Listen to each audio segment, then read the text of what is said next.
Previously on Uranium Chef. As the contestants continue to form a plan to rescue Coco from her globe prison, Wendy sneaks back into Dr. Zarflax's laboratory to gather more information. While she does this, Pankuka works as a lookout, staying behind in the bathroom, while Zorby watches as Thunnis eats a lot. Like a lot. With the next episode of the show starting soon, will our contestants be able to stop the nefarious staff of the show? Find out today on Uranium Chef!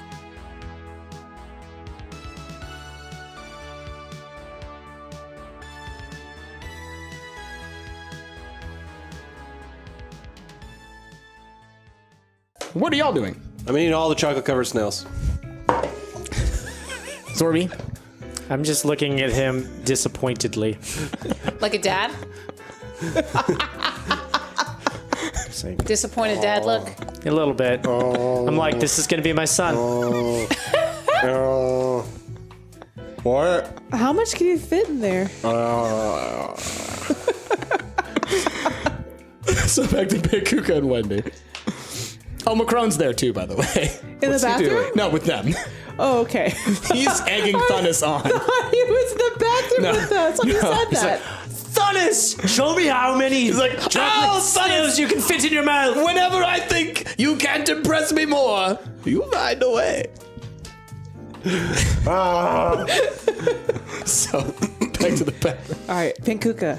So when Wendy enters the bathroom, I'm going to basically relay everything we just talked about to her. Yeah. I'm not going to Also, repeat it all. I was like in the middle of the bath. It's like my leg was outstretched. I was licking. Oh, Wendy. Hi. Oh, hi. Sorry. Wait, I didn't think you were going to be back so soon. Anyway, so tell me what you learned. Blah, blah, blah, blah, blah, blah, blah, blah. And I tell it, yes. Whisper. Yep. Indoor voice. Do you want to finish Why before doesn't we he go? just get a new son? Can't he just have like multiple sons? Do we really have to rescue the son? I don't see what the big deal is. I mean, don't they have multiple sons and daughters and babies? Like, just get a couple new ones, replace the old one. It's not a big deal. It happens all the time. He probably wouldn't have made it out in the wild by himself anyway. I mean, Pankuka's right. He could probably just make another one. I think he's a hologram. I don't think he's real. Let's go back. Okay. I was ready for that. Just so easily. So, you're all in the green room? Yes. Yeah. Okay. Anything else you want to discuss or do before? Where are the not gummy from the- bears? I want a gummy bear. Yeah, right? Ask Thunnis where the gummy bears are. You look at Thunnis, who has guilty eyes and multicolored rainbow all around him. Is that a gummy bear? Wait, oh. That was my favorite flavor! Bad news on the gummy bears. Thunnis! Why did you eat all the food? I'm starving! Why are you so heartless? I feel kind of sick. Oh no. No. Somebody get this man some mac and cheese. Yeah. I'm okay.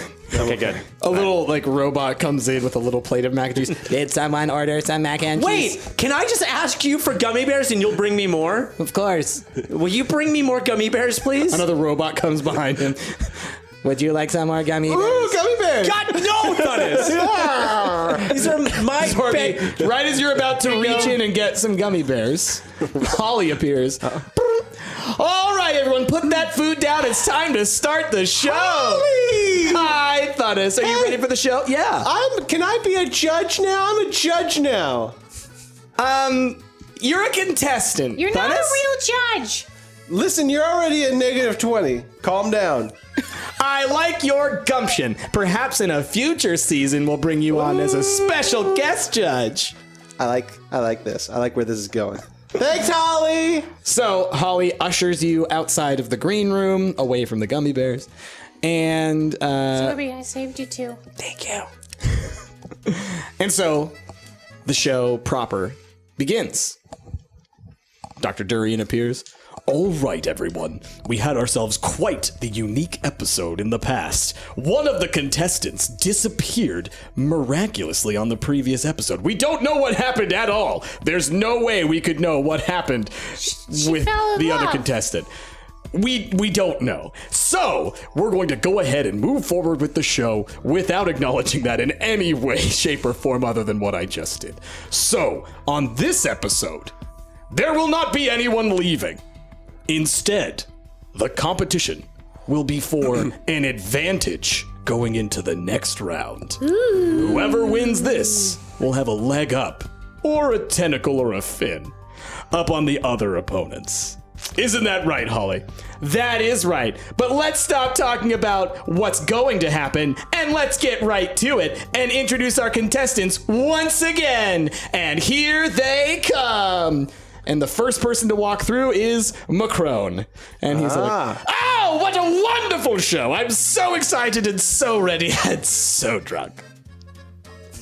Woo! Right. Walks on through to the show. Good job, future husband. Next up, Pankuka. I am the most fearsome and adorable huntress, and I'm gonna win today's challenge, so watch out! And then even there's like some sound effects like, and you walk past. Next up, Wendy. Hey guys, I'm happy to be here. It's not working. The camera's gonna, oh, okay. You walk in. Next up, Zorby. Yo, what's up, everybody? May the contestant with the most tentacles win. Slightly delayed. Yay! Like some confetti and stuff, but you've already kind of like walked off stage, so it's like a little awkward. Just like the little party sound, like. Yeah. And last but not least, the fan favorite, Thanos! Tons of fanfare, confetti, fireworks, everything just exploding everywhere. He's walking down doing his famous Elaine finger guns. Everyone, next week's my birthday. I like candy. Bubblegum and taffy. Just want to let you guys know. Just in case you didn't know. So wait, are we going to assume that there's not a live audience? No, there's always a live audience. Okay. But they don't nobody claps really, for me. they don't really seem to respond. Okay. Unless they're told to. How did Thanos win fan favorite 2 weeks in a row? You're cheating. So, I have a couple of aside questions. Sure. Okay.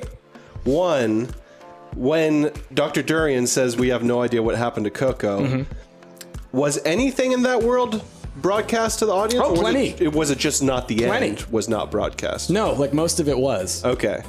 But the parts with Coco, like, leaving was maybe not. Perhaps they edited Okay. it. Who knows? Oh, we didn't watch it. Yeah. You haven't seen the live broadcast. And then I had a second question, but I totally forgot, so fine. Okay. Typical Thanos. Y'all all enter into the arena. You kind of spread out. It's the 5 of you. Oh, and one more thing.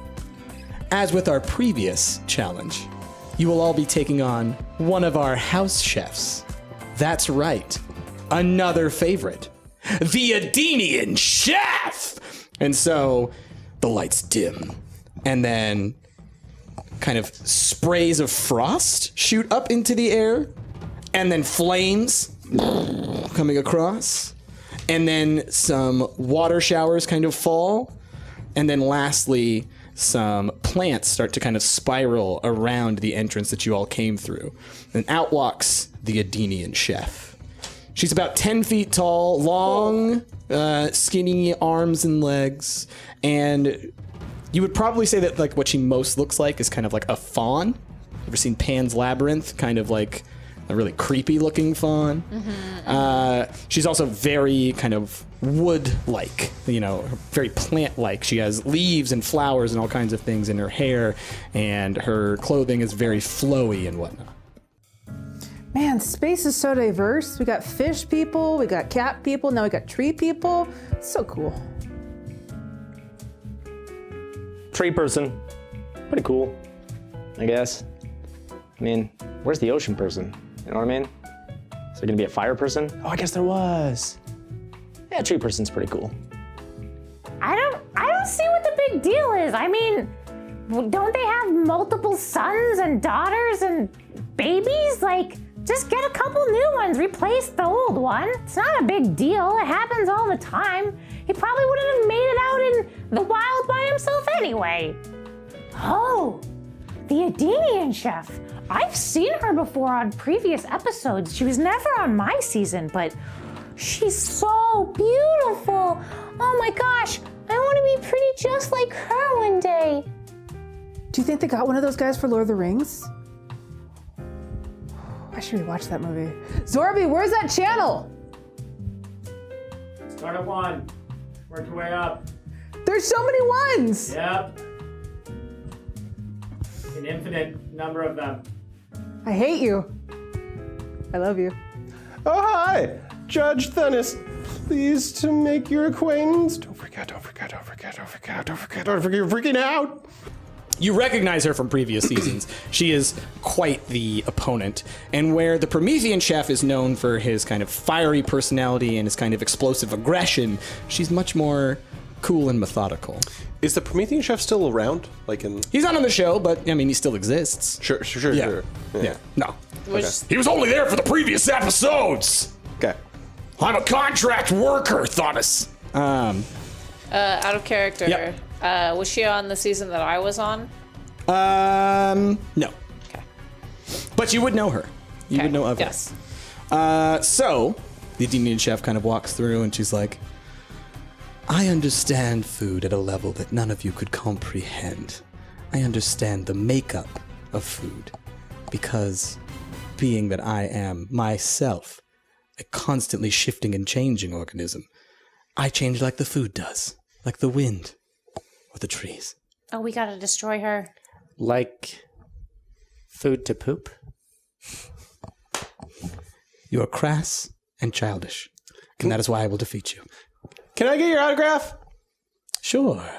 Sweet. You don't have an autograph book anymore. I'll buy one.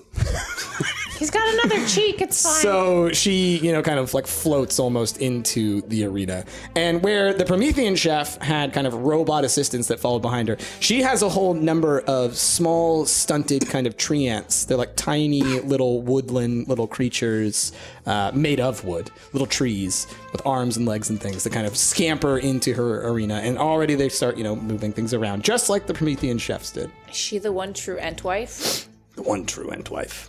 She's going to the Ant Moot. So, all of that has happened.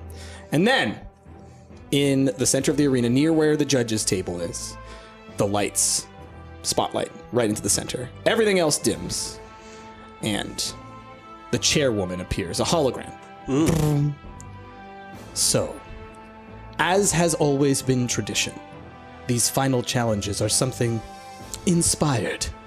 And while our previous had to do with the elements of earth and water, surf and turf, I felt that it was time that we explored some other elements. And so, this shall be the challenge of fire and ice.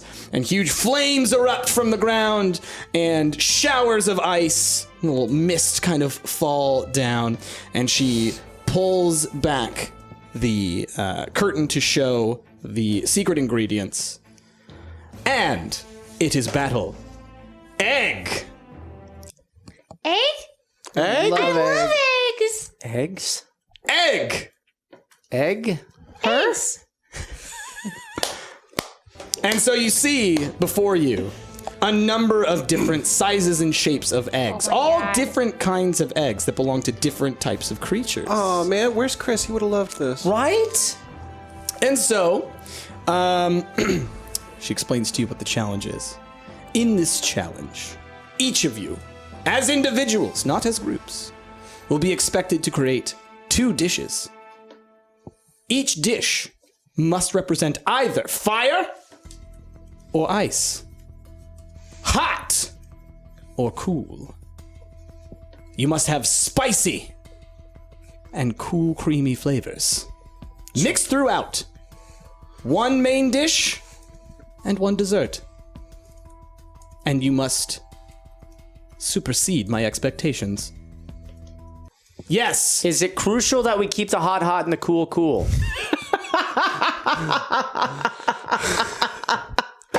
I see you are well versed in the galactic delicacy Of the of the McDLTs. And the answer to your question can only be found within. All right. So let me make sure I got this right. Yeah. We have to make. So I'll give you guys the rundown here in a second. Okay. So after she does that, you kind of all, oh my gosh, she's a chef. The breakdown for it is basically you need to produce 2 dishes within the time limit. You need to have 1 spicy dish and 1 cool dish. All right. You don't necessarily have to be main aspects of those, but they must contain either spicy or cool as a component. Okay. But okay. And 1 needs to be cool. And 1 needs to be spicy. So the hot does you need to be hot and the cool does need to be cool. The hot to be hot and the cool to be cool. Okay. Got it. Okay. I'm so mad you picked up on it right away. Well, I mean, after I know, I knew one of you would, but I was hoping. hoping that one of you would have made a McDLT, but it's too late now. Anyway, so with that, let the fires of passion and the cool clarity guide you in your success. Commencer! Acre. And then there you go. Oh, okay. So So the lights go down and the flames go up, and this battle is on. can we get some clarity on like the different types of eggs that are Yes. out there? Okay. So what you see, all right, there is an assortment of eggs, right? A lot of really tiny eggs, almost like caviar, which you know to be tiger beetle eggs. Tiger beetle eggs. And tiger beetle eggs have a cool, creamy flavor. There are also massive, and we're talking, compared to you guys, we're gonna say maybe 1.5 to 3 feet tall eggs, about this big, okay? That you know as phoenix eggs, all right? Spelled with an F, all right? Oh. And these phoenix eggs have similar properties to the phoenix eggs that you're thinking about. Spicy. Very spicy, very hot. Definitely something to worry about. There's also chili mander eggs, all right? And these ones are a little bit bigger than the tiger beetle eggs, even though you remember the chili manders being much smaller. These eggs are, probably about the size of like a quail egg, okay?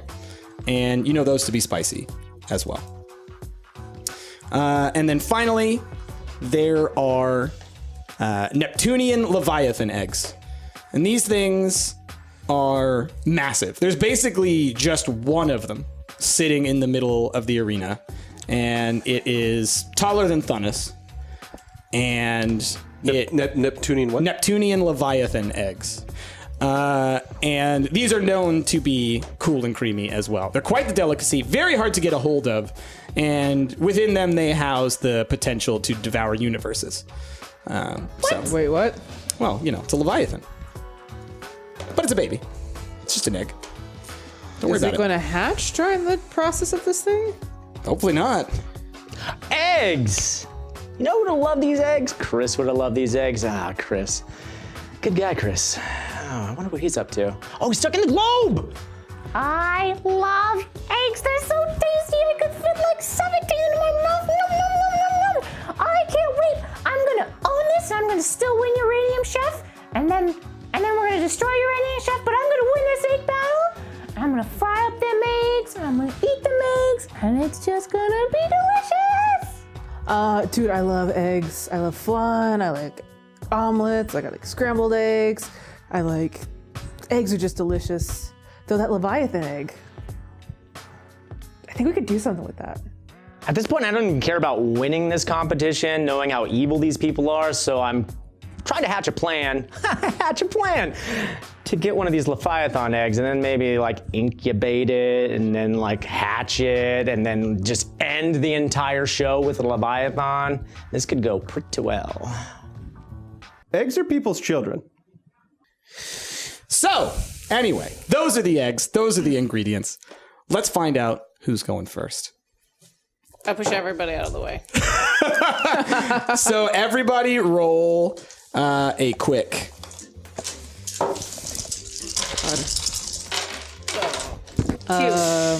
One. Woo! Damn, what? Oh.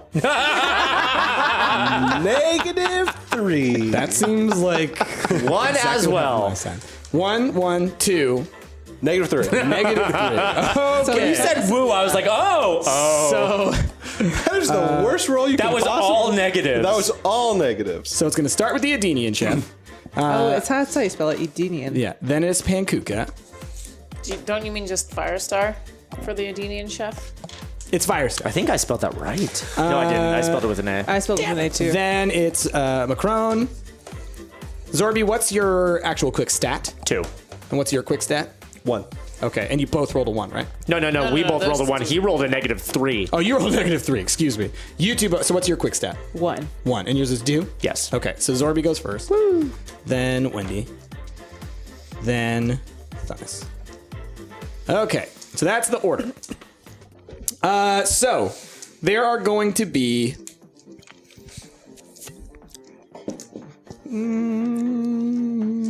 6 turns.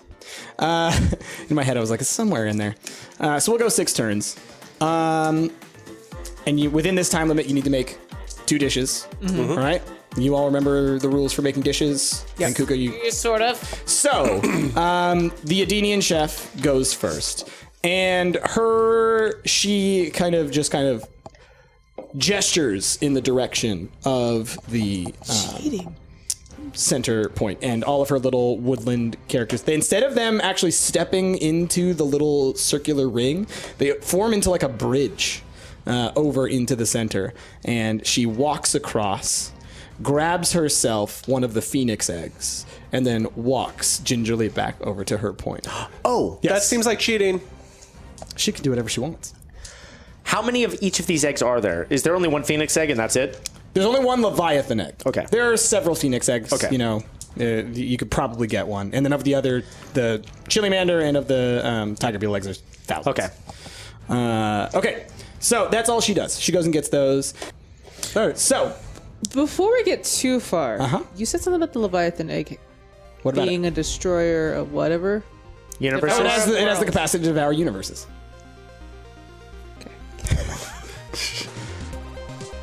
Hey everybody, thanks for watching that episode of Uranium Chef. If you liked it and if you want to support the type of content like this that we do on this channel, consider supporting us down at that Patreon link down below. It goes towards this and other cool projects that we're working on here. And if you support us, you get your name all the way over here. You see all these cool people? Look at them. Ooh, yeah! Look at them go. Yeah!